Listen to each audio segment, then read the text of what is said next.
Hi, everybody. It's time. It's time for, yes, ladies and gentlemen, your favorite show, Love Hacks. So stay tuned. Check this.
Yes, so every Wednesday night, it's us. We're here Wednesdays, 7 o'clock. Lisa Marie, along with Billy Ramrod, KM, Laugh Out Loud. I don't know what he wrote on this thing. But anyway.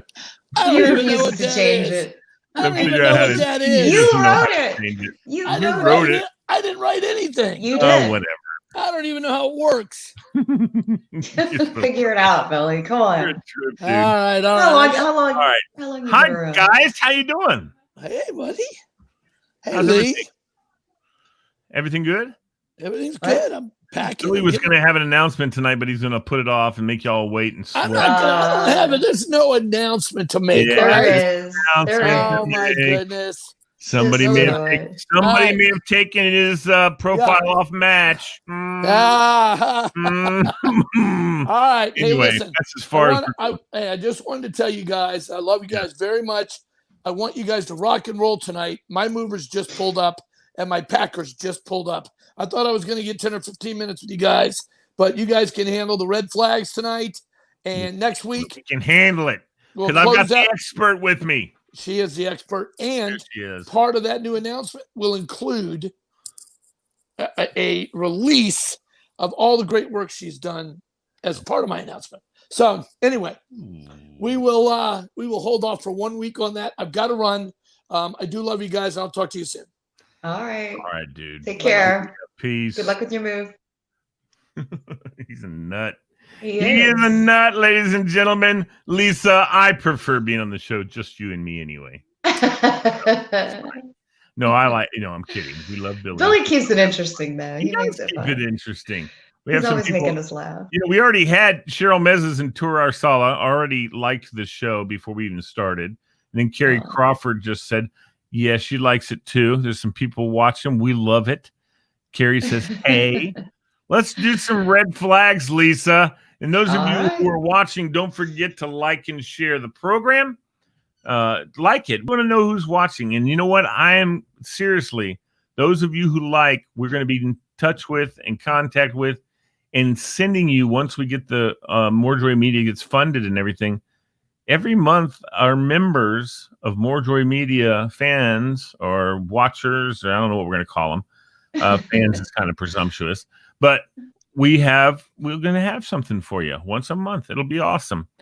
And I've never gone to, no, I have never gone to his place. So, what was I talking about, Lisa?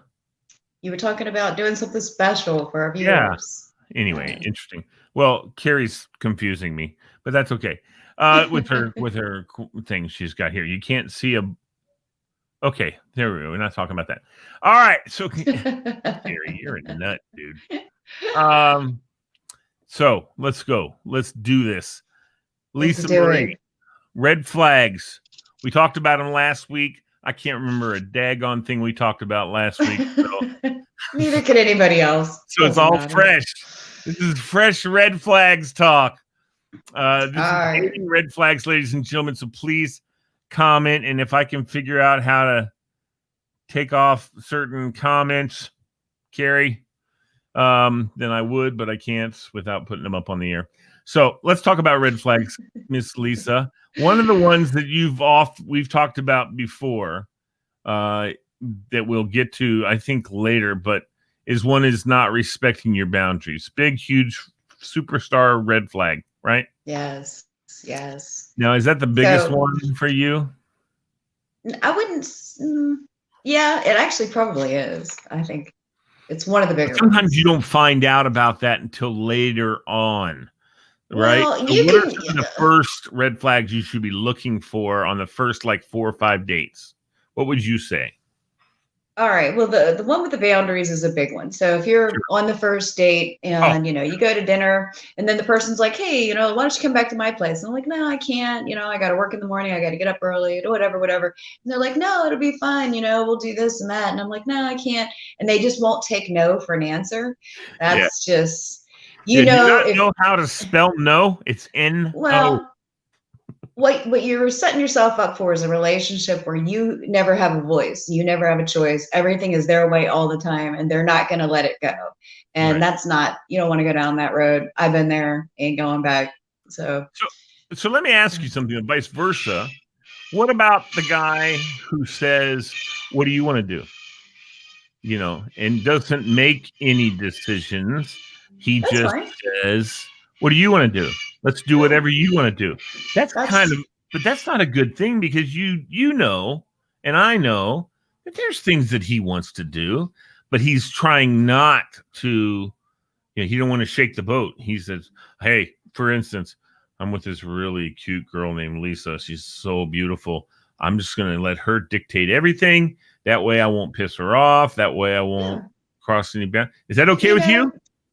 Yeah, I mean, a lot of people, they just want to meet you. They don't care if, wherever you want to go. They don't care if you want to go to dinner, a park, a movie. They're just, they're just trying to meet. That's fine. That's fine. Meeting. That's fine. What about down the road, though, when it's always whatever you want to do? You're fine with that, huh? Yeah, I mean, I don't have a problem with it. I mean, like my wife said that to me, and I'm like, what do you want to do? I mean, I'm happy to make a decision, but it's one of those things where I say, I feel like if I say, well, let's go do this. That's just part of being married. What do you want to do? Drives me we're all guilty of that. Yeah. You're with somebody. Hey, where do you want to go? I don't know. Where do you want to go? I don't know. How about this? Nah, that's terrible. Yeah. So that's just part of the deal. I wouldn't say that's a red. You wouldn't say that's a red flag? Roller skating? I kind of like roller skating. I like it. So I'm too big. I'm afraid my ankles are gonna break. I'm not sure. Well, you can hang onto the wall and just go. Yeah, I used to have hockey skates. So for ice skating, and those support your ankles and everything. So I love ice skating, and I've done it well. I haven't done it in a long time, but if I can get some hockey skates to wear that'll support my ankles, I'm good. But on those leather things, oh my God, I'm wobbling all over the place. I look like a big goof skating down I tried to skate, but anyway, why are we getting on skating? I'm sorry. So I did it. But I'm just saying, that's what the person says. And the other person like me goes, yeah, I don't think we're going skating. But that's not a red flag, though, to you when you have a disagreement on who makes the choices. No, I mean, it's nice. Together, right? What would be worse would be to have a guy be like, hey, I made reservations for us to go ice skating or go do something, or, I got us tickets to go to the football game. Yeah. I'd be like, well, hopefully you got a buddy that'll go with you, because I ain't going. So I think it would be a deal breaker for me. It would be somebody that made all these plans for me, and didn't take into consideration what I might want to do. This is my really good friend, Michelle Roloff's is how I remember her from high school. We were in high school and band together. Michelle, knockout, just like you, Lisa. I mean, really just beautiful. All the guys would go, Michelle. She's probably right now turning red going, oh, stop that, Lee. But Becky is her name now. And she just said that. Michelle, please join in. And what red flags, comment. What red flags have you experienced and seen? Because like you, I'm sure she's had guys that were smitten with how she looked. and they didn't really delve into who the lady was. They didn't care. I'm sure you've had that problem as well. Yeah. I get it. Yeah. I have that problem. Women don't care. They just look at my looks and say, yeah. And they're looking for the trophy boyfriend, That's me. Yeah. What can I say? But I just tell them, sorry, pal.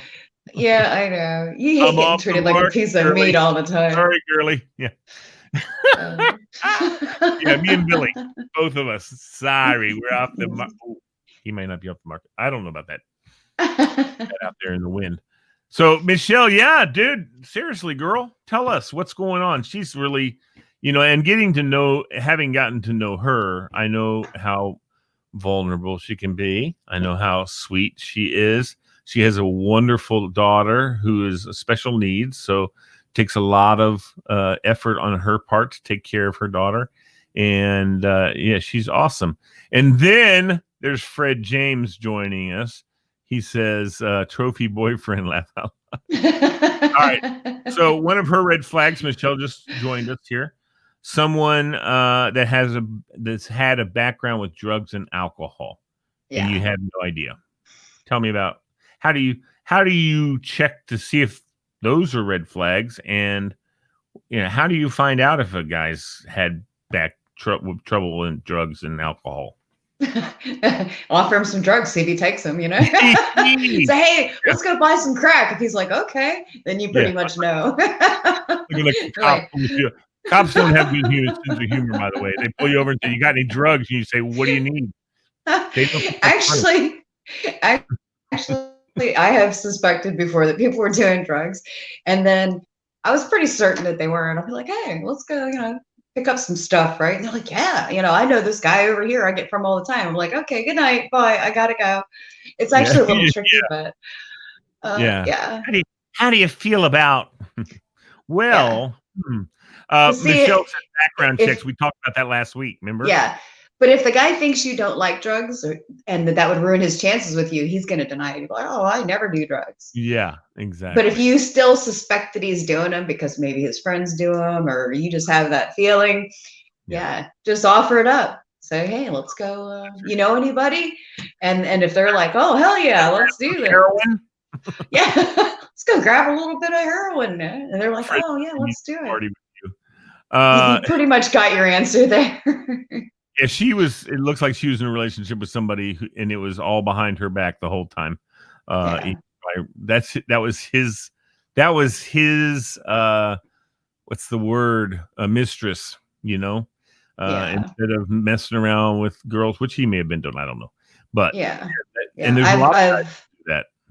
Yeah, I think alcohol's harder. Well, I don't know. I'm pretty attuned to it, so I can pick up on things that are happening, like when someone's a little,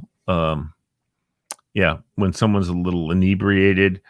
I can tell if they're high, inebriated, or under the influence of some different kinds. I mean, because that's what I do as a job, so I can typically pick that up, but not everybody can. It's hard if you don't know the person, because a lot of people are just weird and flaky, and you think they're on drugs and they're not.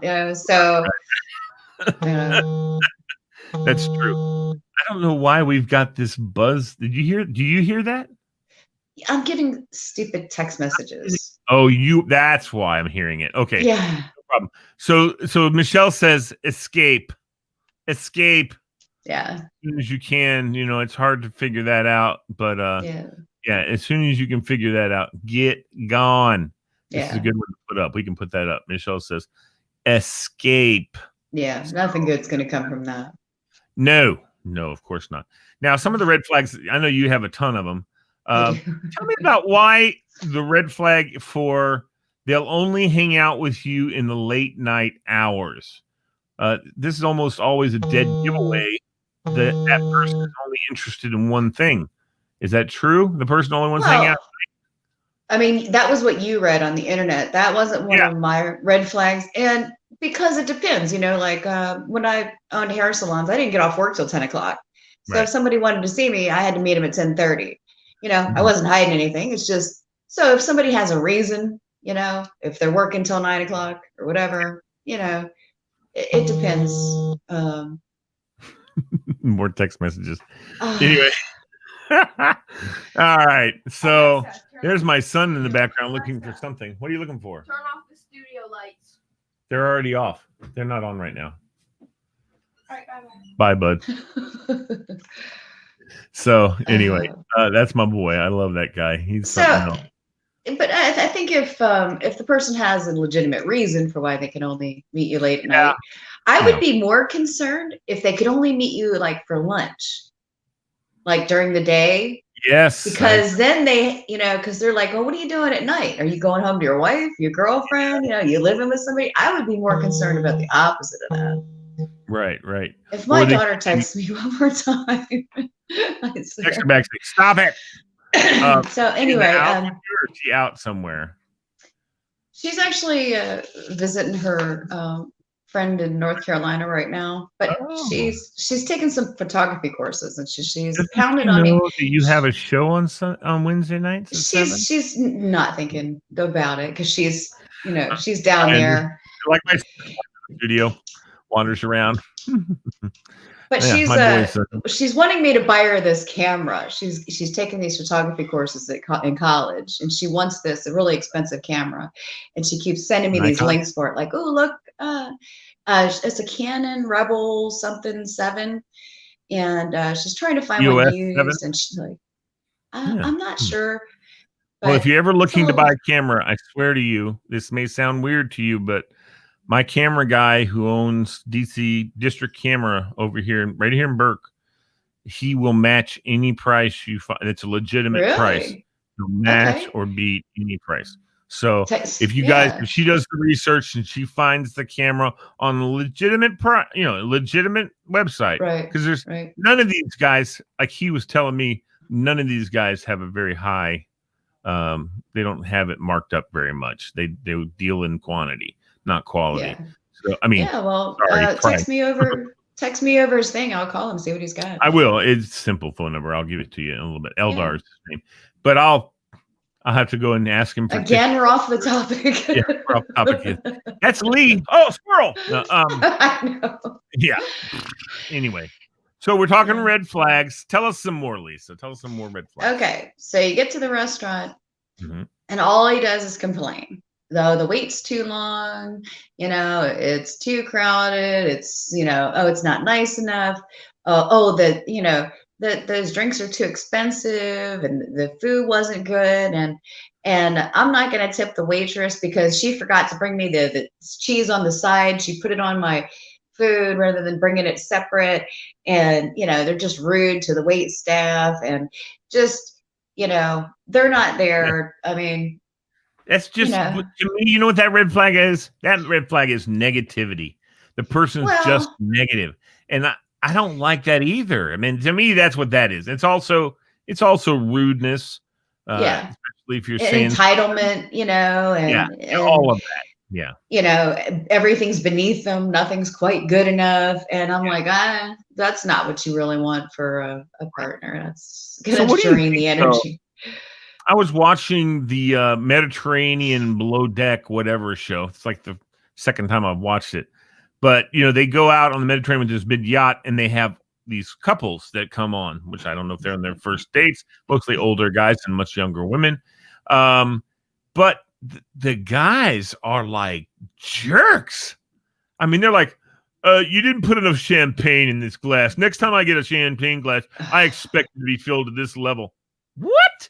I mean, you would not believe some of the people. All those people like, yes, sir, no problem. We got. Well, I mean, the wait staff has to be nice, but But I've had these guys where they'd sit there and be like, well, does salad dressing, is it made with this ingredient or that? And can I try a little bit of it before I order? Could I, and it just goes on. And I'm like, I'm sitting here for an hour, like, it takes you an hour to order because everything has to be, well, what kind of ketchup is that? Is that touch?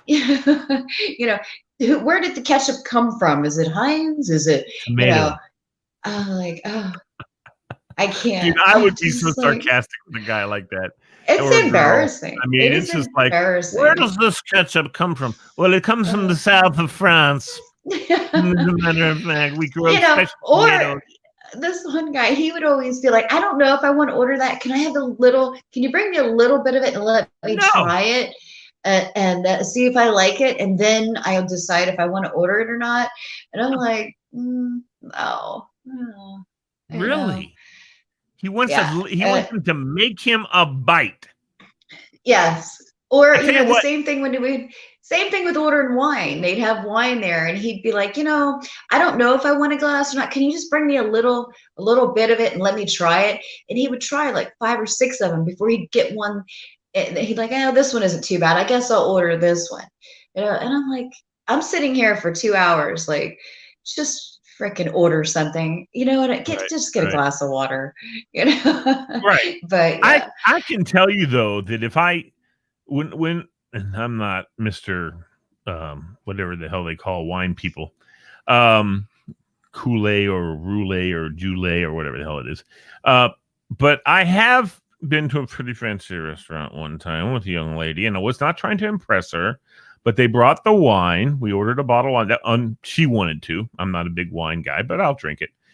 They brought it, and they put a little bit in my glass, my sommelier. That's it. I'm a sommelier.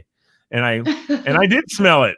Okay, smells like wine to me. Took a taste of it. It was bitter. And I was like, that's a little bitter. Do you have anything that's a little smoother than that? And he's like, oh, absolutely. He was real cool about it. And I wasn't trying to be a jerk. I was just like, I can't drink this. This is nasty. And then I had this other guy. I wouldn't go through 8 bottles. Let me try another one. God, get out of here. Of course, my phone's ringing. So anyway, on another occasion, I ordered wine and I mispronounced it.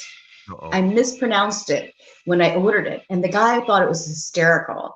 He's like, I can just tell that you've never been around a winery or wine, and I'm just like, he's one of these real wine snobs, and I'm like, and to actually sit there and like berate me because I mispronounced the wine. It was quite funny, did he? He was just like, no, you've never been around a winery.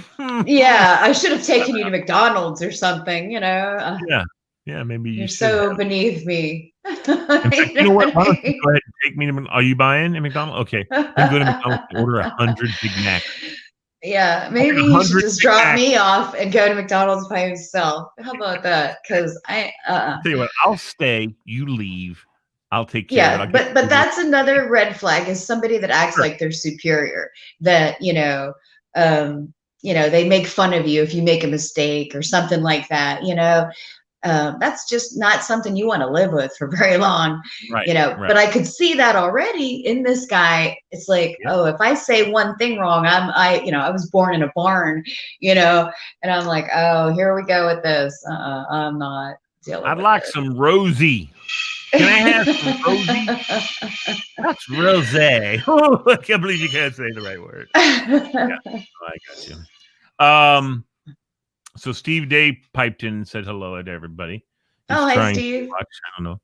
I thought he was going to be in the mountains or something, or was that was Monday I don't know. night, He says service is. He is. He says service is terrible where he's at. So yeah, that's what he said. He said he might not. Well, Michelle's a compliment to you, Lisa. You are too beautiful. Oh, thank you, Michelle. Like that. Same goes for you, Miss Michelle. Yes, same goes absolutely. for you. Well, you know what? No matter what you look like, people shouldn't talk down to you like that. Never. It is. I don't like that either. I mean, I agree. And women do it to men too. Women, absolutely. Well, the whole world does it to men. Have you ever? I mean, you see commercials are all. Every time there's a dad in the commercial, he's an idiot. And they always make him out to be like the useless, like bumbling idiot. Doesn't know what's going. I don't like that stereotype that they portray men like that in commercials either. But so here's one. Okay, so Amy says here's one. It's too big for me to put up on the screen. Here's one. Someone who has to top you on everything. If you climbed Pikes Peak, they climbed Everest. If you like to sing, they have a recording contract. If you like sushi, they only get it from Japan. If you collect stamps, they have the rarest stamp. If you want a salad, they think salads are dumb. If you went to a college, they went to a better one. You have an IQ of 150, theirs is 151. Right. Well, the competitive one. Everything's a competition, And that's a crazy. bad one. Yeah. So, I mean, And that you goes. find something out later that, for instance, let's say they are a better instrumentalist than you, and they played with the symphonic, but that's not something at that point you want to tell them. You need to recognize. If you're just sitting there saying, I'm better than you, I'm better than you, I'm better than you, I'm going to get tired of hearing this, Exactly. So that's something, that's one of those wisdom things in dating. If I'm dating a young lady and she says, and maybe she's saying to try and make herself look good, but I ask her, where did you go to school? And she says, let's say, Dumfries Tech. I don't know. Dumfries Tech. But no, let's say she says, Princeton. And let's say I did go to Harvard. I wouldn't mention it at the time until she asks me, right? Because I went to Harvard. I wouldn't do that. I would just say, oh, that's cool. That's a nice school, I've heard. I've had some friends who went to Princeton. Right. And they say, do you play a musical instrument? Oh, yes, I played in my college symphonic band, played the clarinet, which... Well, that kind of goes along with my next red flag, where they can never be wrong. Right. No matter what you say, they're going to stick to their guns, and you can have a great debate or whatever, but they're never going to be wrong. They always have to prove you wrong. They'll disagree with everything you say. I'll be like, oh, it's a little chilly in here. No, it's not. It's freaking hot in here, yeah. Or wear my jacket. Anyway, or I'll be like, oh, this is a really nice place, and they'll be like, this is a dive, the places I used to go to, and basically everything you say, they have to counter it. They have to. That's. Michelle is watching intently because she's commenting on everything. Michelle says, "Yes, ma'am." She knows exactly what you're talking about. So that's cool. And there's your buddy in the back's happy to talk about that. He's like, he's got some red flags too. He's got some. What about that for a red flag? Someone who loves their parrot more than you. That's normal. That's not a red flag. What's another good red flag, Lisa? Okay, somebody that doesn't have a life. Like, they don't have any goals. They don't have any interests. They don't have any hobbies. They don't have any friends. All they do is look for somebody to date, look for somebody to go out with. They want to spend all your time, and they don't have any outside life. And they don't want you to have any either. So as soon as you meet them, they're like, oh, you're going to go with your friends? And why would you'd rather spend time with your friends than me, or, you do yoga. So, doing yoga is more important than hanging out with me, or, you know what I mean? Or, hey, I got this thing planned with my kids. And they're like, he says, well, you're with your kids all the time, and I only have two, so what they want to dominate all your time. They don't want you to have any outside interests. They want to take away your friends. Yep, they take away your friends. They don't want you to spend time with anybody but them, and they have no life, So one of the things that is important is you have your own life separate from this. You have your own friends, your family, your hobby, your job, things like that. Are these guys that when you're working, they're texting you all day long. I'm like, dude, I'm working. Yeah, this is like, you need to get a life. You're home. But you're at home. Yeah, I work at home. I still working. Yeah. And, it's like, I'll be with a client and, getting text messages. Well, how come you're not responding? Because I have a 90-minute appointment here. She says, oh, I guess your client's more important than me. I guess so. Yeah. Yeah. I guess that's how I make money. Yeah. And my comeback would be, oh, you want to drop a couple thou off at the door? I'll give you 5 minutes of my time. That's not a problem. Sure, you want to pay all my bills? I'll just quit my job. Yeah, but you don't want that either. That's terrible. No, because then somebody owns you, and that's the last thing you want. That's the last thing you want, exactly. So, okay, that's a good red flag. So the next one, this is one that Billy and I we've butt heads about. Okay. Is somebody that is controlling all your time. Yeah. So like Billy puts demands on people. You know, you're going to see me 3-4 nights a week. I don't care if you've got kids and you work 3 jobs and, you know, you got a house and pets and whatever. And so what they do, and I guess Billy was guilty of this, and we had a little talk about it the other day, is, you know, they'll say, well, you know, if you're going to be with me, you're going to have to see me 4 nights a week. You know, I'm like, I can't. You know, I work 3 jobs. You know, I work 16 hours a day. Right. You know, I can see you once a week. And they're like, well, you know what? That's not going to work for me. Well, Okay. Okay, find somebody that doesn't have a life, you know. That's right. But what they do is they immediately treat you like an employee. Like, okay, I'm going to make your schedule. You're going to come over on Tuesday nights when you get off work. It only takes 45 minutes. And then you're going to stay here and you're going to leave from here Tuesday or Wednesday morning, and you can go to work from here. And then on Fridays, you can come over earlier because you get off work early. And it's like, are you my employer? You're like can't imagine someone having the nads to do that. I know somebody that has the nads. I'm sure. No, and I've it. heard of that. I had a young person who left, who was in our youth group. Actually, I don't know what all the details were, honest to goodness, but she disappeared for a time. Her parents knew where she was. She got married. They didn't know the marriage was going to happen. It was one of those things. She said she was in love and got married to this guy. And then this guy essentially broke off every tie she had that wasn't him. And I think that he was really controlling her completely. And I don't know if she ever had kids. She's one of my favorite people. Lost total track. However, she did end up coming home. So I don't know the details. She's lucky she made it home. Well, right. And my instinct was to say to her, listen, I'll park out front of your house for as long as it takes. And this numbnuts comes back, he's done. You know, and you know, whatever. And I've actually had that issue with women before who've had men who were stalking. And the first thing they want to do is isolate you. Right. And the first thing that you need to do is get with the police and say, hey, get away from him. This guy might kill me.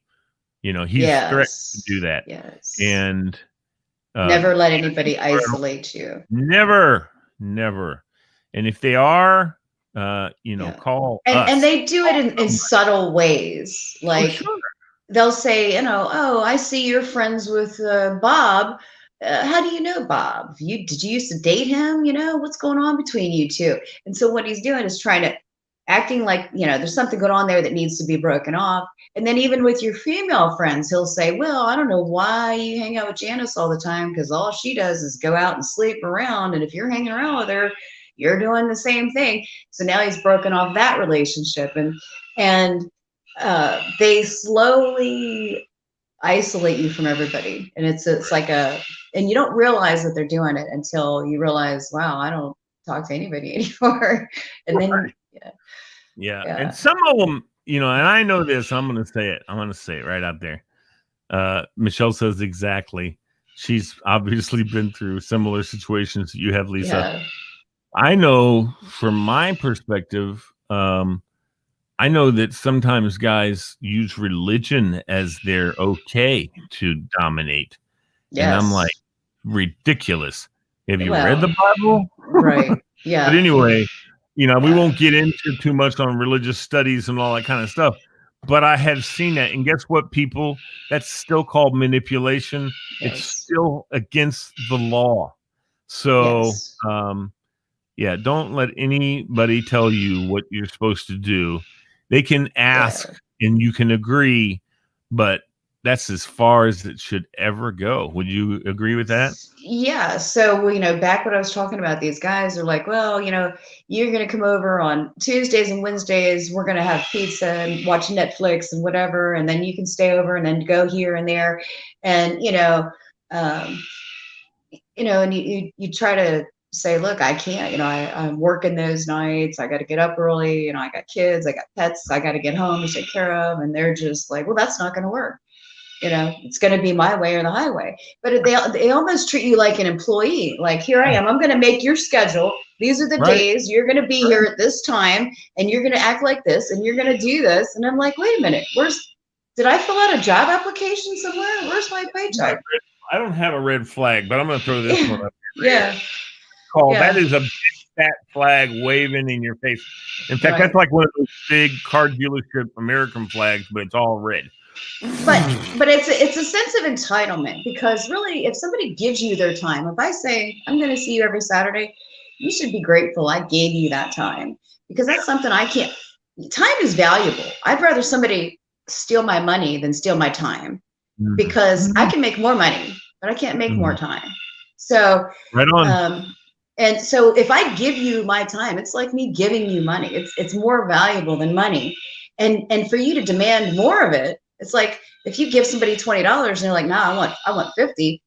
You're just being entitled. So if I give you one day a week, you should just be grateful and be like, "Thanks, thanks for giving me your time. Thanks for giving me something that you can't ever get back." But rather than doing that and being happy that I gave them that time, they would demand more time and more time and more time. And it's just, it's a sense that they're entitled to my time, and nobody's entitled to my time or your time or anybody else's. Right. It's when you give somebody your time, you give it as a gift, you give it freely. Yeah. But to demand, Well, that's Michelle wrote down that's to her that's all the signs of bipolar disorder. And according to doctors, is more often than not related to obsessive and addictive behaviors, impulse control, obsessive eating, obsessive spending, whatever, obsessive stuff. Well, and they're also a lot of times those people are codependent. Yes. They are not happy being by themselves. They need to have you there every minute to validate them, because they can't stand being alone. So those are codependents. Right. And sometimes they're borderline personality disorder as well.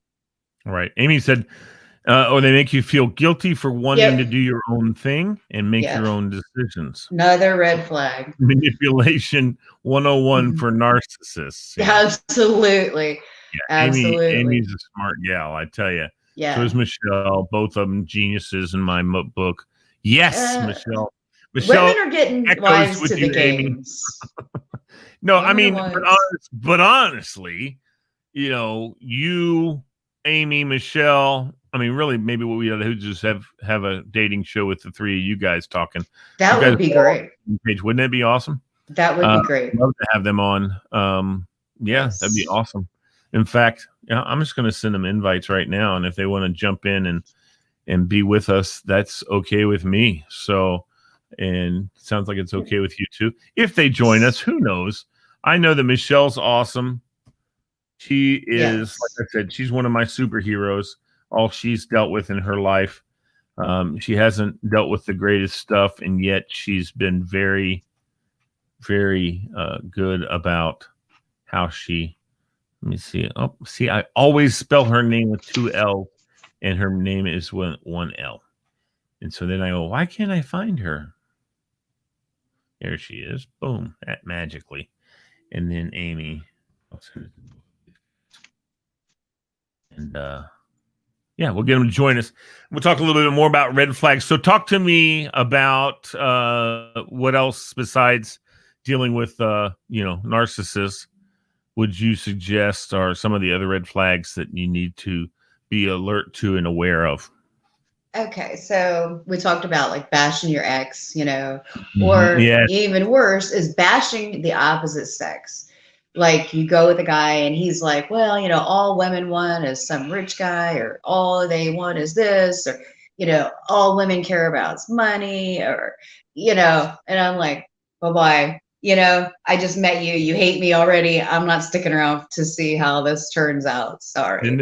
Or, and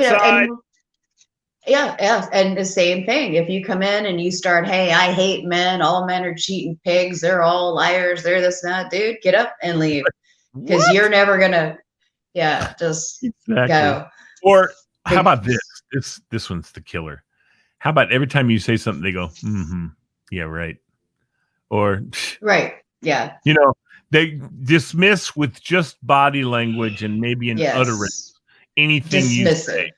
You right, say yes. things like, "Oh, I love Senator Bloopy Bloopy," and they go, "Ugh." They're like, whatever. Yeah. Oh, he's a loser. He's a loser. Yeah. So or you say, I like this concert or this TV show, and they're like, exactly. They're like, yeah, that's a dumb show. I know several men like that. Assume all women are exactly alike. No, it's the other way around. Women, all us men know that we cannot possibly understand women because they're all different completely. Women think all men are exactly the same. When they were teenagers, they were. Okay, I'll say it right now. They thought one way when they're teenagers, typically. Now that's changing, though, because of media and everything else. Now they don't so much. But back in the day, when I was in high school, pretty much boys all thought alike. We all pretty much thought alike. Obviously, there's problems with, self-esteem, those kind of things that happen in high school and teenage years for boys and girls both. But boys, But when it comes to adult life, men they all grow because of their influences in their life. They have a great mom. I try to treat women really great, and that's probably because my mom and my dad treats my mom that way, and that's obviously a big, big one. In fact, I've often said I want to meet their family soon before I make any decisions because I want to see how their family interacts with people, and because that's how they're going to interact. Oh, right? That is a really good point. These guys that come from dysfunctional families say that their father was abusive to their mother. If you try to explain to them that just because their dad did it doesn't make it right, they get furious. Because you're insulting their father. Yeah. So, my dad, he would smack he'd smack my mom, and, she learned, that worked. They were together for 40 years. And I'm like, that's abuse. That's, and he's like, don't criticize my father. Don't say anything negative about my father. I'm like, yeah, just because you love your dad doesn't mean that he didn't make mistakes, So Lisa, you know what? I'm going to twist on that a little bit. When the guy says some crap like that, that's red flag, big red flag. And that's not even, I wouldn't even entertain the thought of responding to him. I'd be like, all right, no way, give me a call later when I can say no. Well, at first, and just be done. Well, but if it didn't actually start out that way, at first, it was him telling me a story about his dad when he was a kid. His dad came home drunk one night and drove the car through the front of the house and beat up his mother and went to prison. And I was like, oh my God, that's awful. Right. But we continued to date. It had nothing to do with him. He'd been nice to me. Yeah. But a little bit down the road, I started seeing that, hey, he's treating me a certain way. And when I talk to him about it, he doesn't get it. Because, the way he grew up, that was the normal thing. Right. And, when I asked him about the incident with beating up his mother, his dad beating up his mom, he was like, well, all she did was nag and complain all the time. He didn't need to come home to work and listen to that. It was her own fault. So when he blamed the mother for the abuse, I was like, no, I'm out, dude. I'm out. But I gotta believe that initial conversation, that initial story he told you, had to put up a big fat red flag. It would have for me. If a woman, everybody has a dysfunctional family. I've got people in my family. Like my brother's a psychopath. I've got some people in my family that I could tell you stories of stuff they did.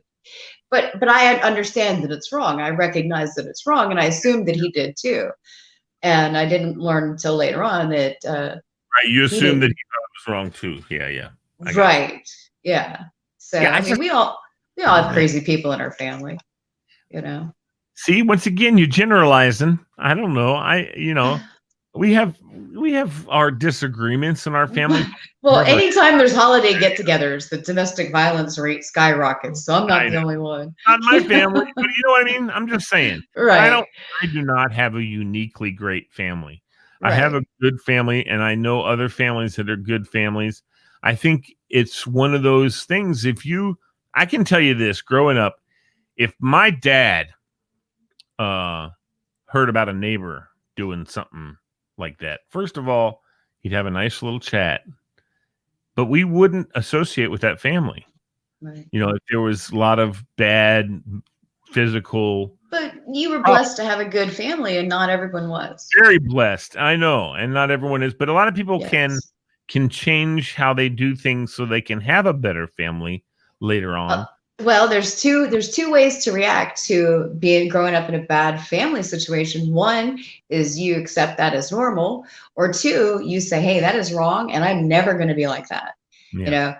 Like okay, just people that were beat or spanked as a child.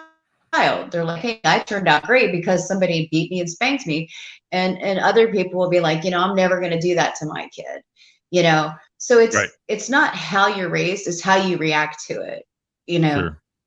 So you can do it and think that it's right because your parents did it, or you can look at it and recognize that your parents were wrong and do just the opposite. So like my brother and I, we were raised in the same family. He went in one direction and I went the other. Mm-hmm. So it depends on how you, Do you think you experienced the same things? Well, I will tell you that's a loaded question because I don't think anybody experienced the same things. Well, I mean, we grew up in the same house with the same rules and the same parents and everything else. So he had certain likes that you didn't have, so he probably pursued them, and that made an impact on him. He had different teachers. He had different, well, maybe not. I don't know how that worked out. But he was a boy and you're a girl too. So there's a whole different psychological makeup there. Look at the people that grow up in abusive homes, these children that are badly abused. Yeah. Some of them grow up and abuse their own children. Absolutely. It's a lot of them. Often than not, I would say. But some people grow up and they understand how that was wrong and they advocate against child abuse. They speak out against it. They get counseled for it. They heal from it. They recognize that it was wrong, and they are so against it that they won't tolerate it, from somebody else. I'm going to tell you, that's my dad. And I don't want to say this too loud because he's in the room next door, but he grew up in a house, and I don't think he knew his dad loved him, but his dad was a very authoritarian. You called him father. What he wanted to be called, it was grandfather. I mean, there was no poo-poo or pup-up or, anything like that. It was grandfather. I will be known as grandfather, and you will address me as father, and then there was corporal punishment. It was probably executed according to certain people's, directions, or biblically, spare the rod, spoil the child, whatever. But he never, my dad knew he always loved his son, but he did not want, my mom told me this before, he did not want to ever have to spank either one of his children, because he knows that didn't work for him. It just made him angry, when it happened. It just made my dad angry. And of course he had to watch, he learned it, but he didn't want to do that. So anyway, we've gotten again another off the topic. Good Lord have mercy. But Michelle said, "Get out" when you got somebody who's starts talking about how no, this will work. This is the way you should be. You're a woman. I'm a man. Right. What? Yeah, you are a man. I'm a woman. Bye. I'll see you later. Have a nice one. One of the other ones is somebody that just can't take care of their life. So everything in their life is a mess. They don't take care of their house. They don't take care of their cars. They don't take care of their health. They don't take care of anything. Yeah. And so what they're looking for is the mommy, Mm-hmm. It's like, oh, I want to get married. And I said, why do you want to get married? Yeah, my laundry's piling up, I'm getting tired of going to the grocery store and cooking my own dinners, so someone that is somebody that cannot take care of themselves. If they can't cook for themselves, they can't clean their house, they can't do their own laundry, somebody that cannot care for themselves, they're going to be interested in you to come in and play mommy and sort their lives out for them. no responsibilities. Right. And like you said, looking for a mom. Looking for a mommy.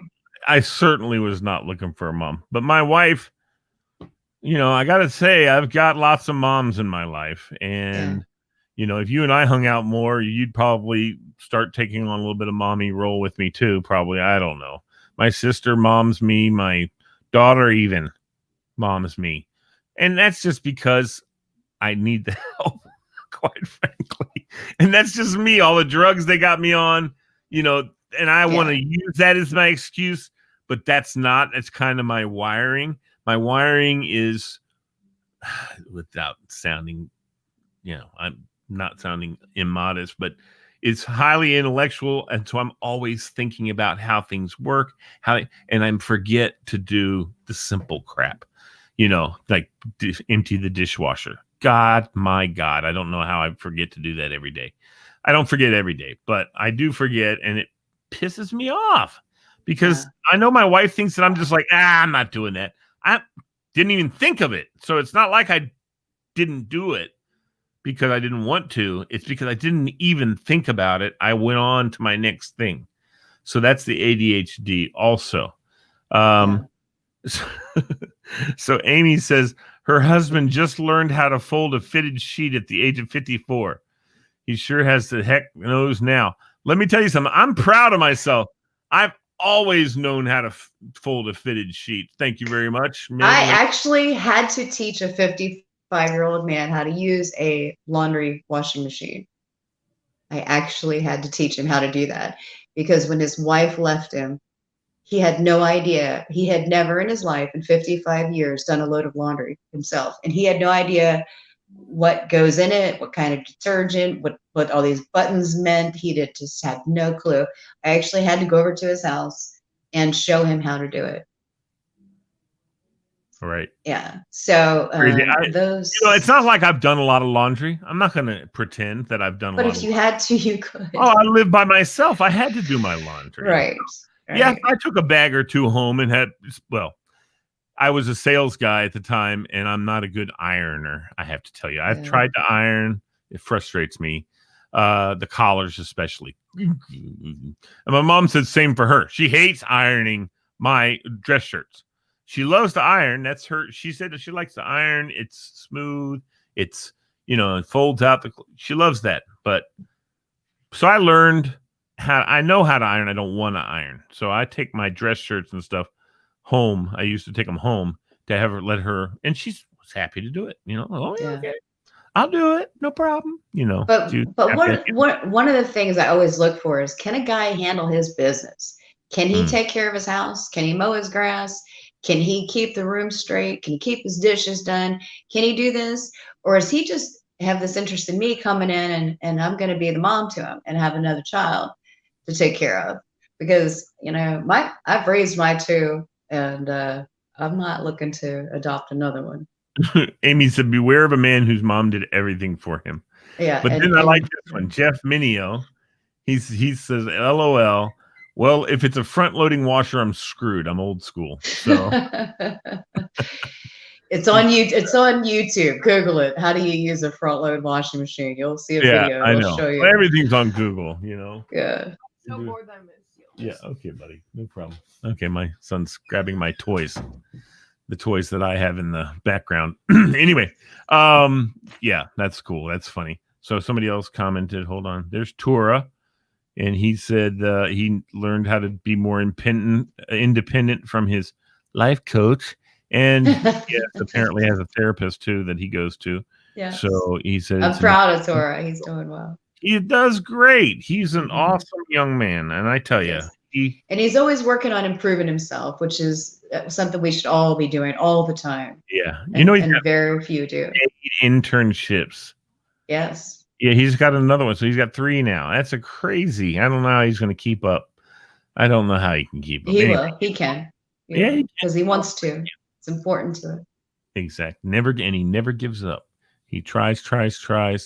And when he fails, he tries some more. So that got to give him credit on that. That's not a red flag. That's a big green flag when you meet a young man who's trying his best to make the most out of what you got. Somebody's trying to improve themselves. Hey, my camera froze up. I'm going to jump out and I'm going to jump right back in. You're not frozen on us.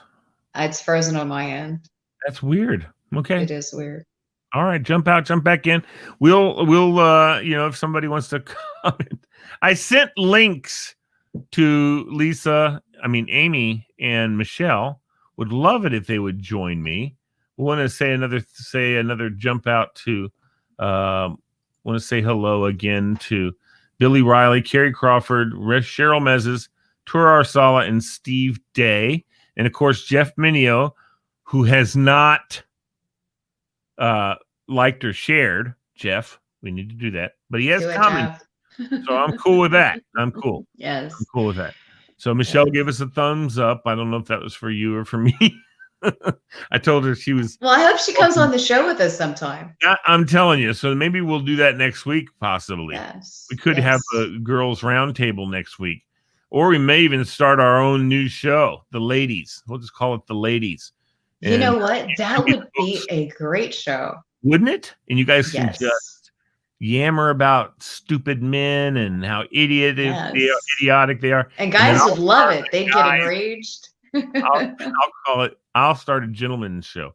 The Gentleman's Show. Yeah, where you can go and just bash women the whole time. Exactly. No, but we never will. We'll talk about how awesome women are. Oh, okay. Men love women. Women don't love men. Yeah. I don't know what the deal is, but we love women. Us men. A lot of us. We are definitely. It's definitely a better view if you have.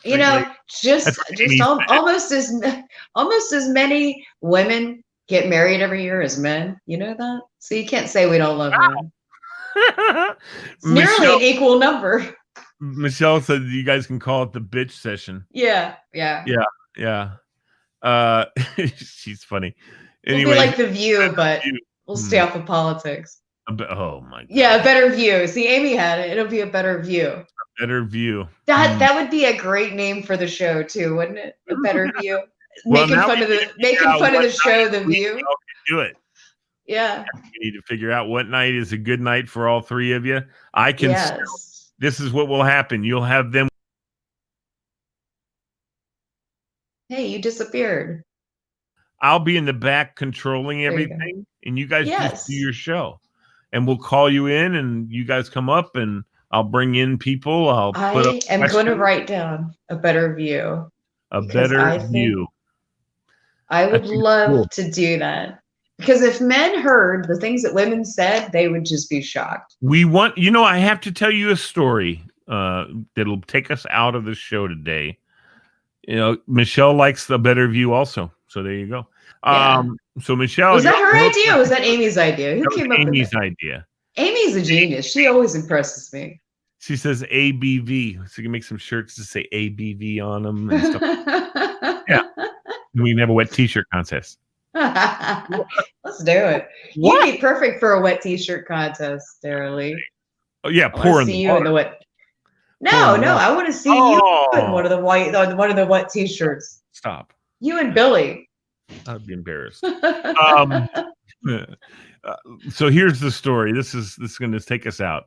There's this man who rides his motorcycle up and down the Pacific Highway, and he just loves riding the bike, and he's independently wealthy. So he's been doing such great things. He's a strong Christian and takes care of the community and drops money here and there, helps homeless, helps teenagers who are in. Just a really good man. Really good man. His name's Tim. And he comes down one day, he's driving down the Pacific Highway, and he pulls up onto this bit of overlook, and he's standing there, and he hears a voice. Tim. He's like, hello? Tim, it's God. What? He says, yes. Tim, I've been watching you. You've been so incredible how you've taken care of my flock and how you've taken care of so many things. I'm inclined to grant you a wish. So I'm going to, because of everything you've been doing for the last 30 years, helping people, being kind. You've never had a harsh word for anyone. And Tim says, okay, wow. So what would you like, Tim? He says, "Oh, I don't know. I know what I'd love. I love riding my bike on the Pacific Coast Highway. I would love a bridge to Hawaii." God says, that's not really, I don't think that's really possible because of the infrastructure problems, the ocean depth. There's just a lot of issues, and I'm really sorry. I know I said anything, but I don't think that's something that I could do without it really causing major problems in the world or in that part of the world even. So would you mind picking something else? And he says, all right, help me to understand women. God says, you want 4 lanes or 6 lanes on that? Women are not complicated. It's just. I still love that joke. It's great. It's a good one. My daughter. Women are not as complicated as. Like yeah. Anyway, but it's cool. The mystique that that women are much more complicated than men, and men have no clue about what women are doing. It's funny because when I was a kid growing up, I wanted to know everything about women. And I knew a lot as a kid about women because I would read. I think I read what's the love book or something like that. I read, and I'm just enamored with it. It was very interesting, very cool. Anyway, so we are to the end of our show, though. You heard the parrot in the back. He said, "Hey, you guys, time's up. It's time's up. Let's get you out of there. 8 o'clock. Mommy. Yeah. So let me go over here and see. Yep, Jeff Minios, he liked it. I gave him. Thank you, Jeff. Thank you, Jeff. We appreciate it. Lisa, thank you for coming on, and we definitely need to look into a better view. Oh yeah. Look at life through the eyes of 3 lovely ladies. Yeah. I don't know if that'll be the entrance. I don't know. On for you. Okay, I'm about to be off the air, honey. Okay. So stand by. I'm hurrying. My daughter is with me, and I love her, and so she wants to. Ooh, I'm glad I didn't have the mic on. So, all right. Thank you, Michelle, and Amy, and of course my good friend Lisa. Thanks for all you do, and we appreciate you. Thanks. All right. Well, Lee, I know you were expecting a hockey game tonight, but I really wanted to bring you something that's completely different. Although it's on ice, it is players, but it's ice dancing. You know what? Just check it out. And you said, wear your hockey jersey. Watch it. He's on the ice. Watch it. He's going around. He's going around the boards right now. He's going around. He catches up. Oh, he crashed. Oh, my God. But that's perfect. That's just like hockey. It's great. You know what? It's not like hockey because that guy is wearing sequins, man. Lee, that's not hockey. Lee, you need more joy in your life. No, I don't. I came to ice dancing. Joy, more joy in your life. You got to go to the MoreJoyRadio.com. I want to see people hit each other, and you know what? You can't even get beer here. I know, but this is all about joy. We brought you to ice dancing for joy, just like LMB Show. MoreJoyRadio.com. They click on the LMB Show, and they listen to us on Friday nights. That's joy. All right. Well, you know what? I think that's a good idea, and I'll just try to be more joyful. But again, no hot dogs, no popcorn. They don't have none of that stuff here. I'll buy you some. Click, connect, listen. LMB Show.